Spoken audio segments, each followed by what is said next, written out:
হুগলির বাঁশবেড়িয়াতে হংসেশ্বরী কালী মন্দির দেখা শেষে আমরা রওনা দিয়েছিলাম রাজঘাটের উদ্দেশ্যে, যেখানে লাহিড়ী বাবার আশ্রম রয়েছে, যার আসল নাম আধারালয়।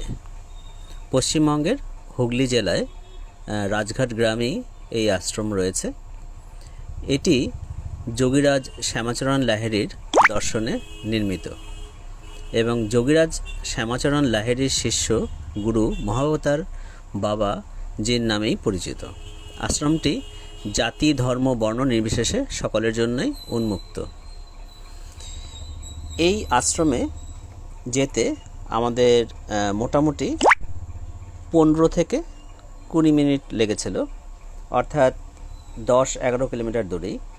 আশ্রমটি এত সুন্দর যে আপনি না এলে এর সৌন্দর্য সম্পর্কে শুধু ছবি দেখিয়ে বোঝানো ভীষণ দায়। এখানে পাখপাখালি রয়েছে যেমন, তেমন রয়েছে প্রচুর গাছ। আশ্রম বলতে ঠিক যা বোঝায় সত্যি এটা তেমনই। এমন নির্জন পরিবেশে আপনার দিন কাটাতে ভালোই লাগবে। দুপুর 12টার মধ্যে যদি এসে পৌঁছান, সো আপনি এখানে দুপুরের ভোগ নিতে পারবেন। এর জন্য কুপন নিতে হয়। কুপনের দাম 80 টাকা করে। আশ্রমে প্রবেশ করার জন্য কোনো রকম ফি দিতে হয় না।